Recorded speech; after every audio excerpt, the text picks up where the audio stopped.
It's an exercise that a lot of people do. I like to tell a lot of clients to It's really important to make sure that you get some feedback. things that you can do to build up the strength to get into a good push-up position is legit just that. You want those elbows to stay. One of the beauties of the push-up is... Welcome back, guys. I'm Cliff, one half of the BRS team. I'm here with Adam, and we're going to be going over some techniques. We are at Fit for Good Gym, and we're going to be going over some common misconceptions that we see with the push-ups. I'm sure you might have seen a couple out there in the wild. It's an exercise that a lot of people do. Yeah. And a lot of people can butcher this exercise. Yes. It's a very good exercise when done properly. So let's talk about that proper stance. So if I were to get down on this mat right here, right, what are some more common things that we might see go awry? I know we have the hip tenting going up here. Yeah, so a lot of people don't have what we call awareness of their body positioning. Okay, so it's really important to make sure that you get some feedback from someone looking in. We want the hips to be down. So if you ever done a plank, a high plank on the hands, this is basically the starting position. So we don't want our hips to be too high. We don't want our pelvis to be too rounded. Right? We don't want our pelvis to be, we don't want too much of a sag in our lower back. Why not? This feels pretty good to me. This is a good stretch position for sure. But probably not the best to get into the push-up. Right. No, for push-up. Because for the push-up, one of the beauties of the push-up is having the core activated and anti-extension. So one of the regressions or things that you can do to build up the strength to get into a good push-up position is legit just that. Get really good at holding that high plank position without the hips rising.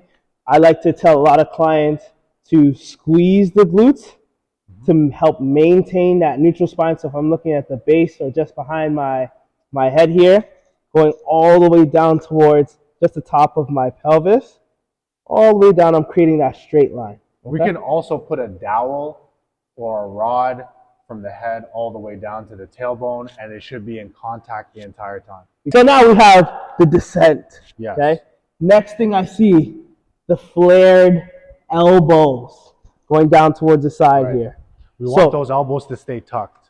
So we're thinking, if I'm looking at myself up right here, I'm tucking in my elbows coming in towards my midsection, okay? And I'm squeezing my shoulder blades down in the back to help keep that same neutral spine. So I'm tucking my shoulder blades down and away from my ears.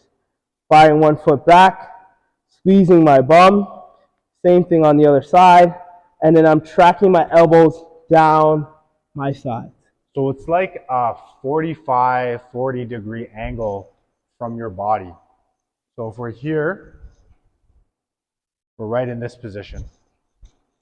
Okay, so another good way to start off is actually...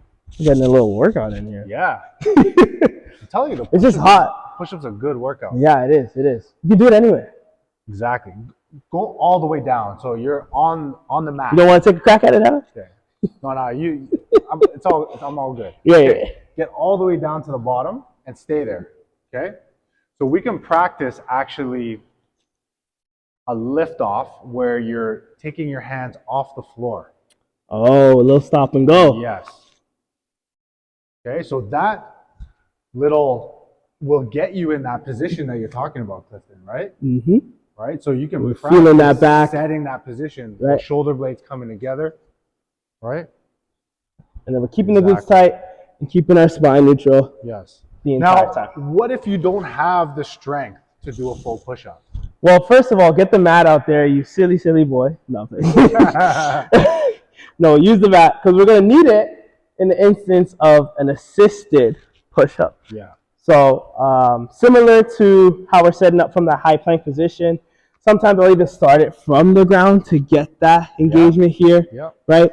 Maybe even go into an assisted plank here so I can get that feeling of where my hips are supposed to be in space, and then bring myself up, and then I'm looking to keep my wrists just in line with my armpits underneath here. So I don't want to be too far out in front, right?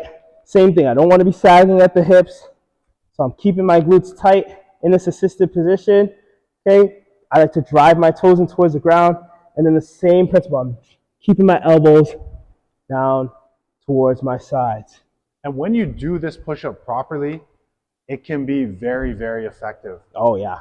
A lot of people, when they do a kneeling push-up, they don't bring their hips down to level and neutral. No, So they're here. They often They're keep here. their hips up, yeah.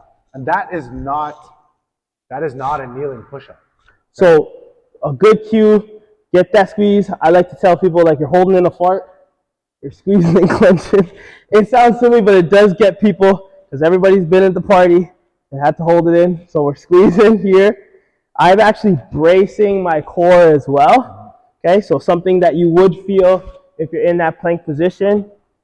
Once I'm here, I'm gonna drive those shoulder blades down, squeeze my glutes, lock my core down, and then I'm going. It's really important to understand how to breathe through these movements. Yeah. So being able to inhale on the way down and exhale as you explode up is also important. So now you know all of our secrets to doing the perfect push-up. Let us know how it goes in the comment section below.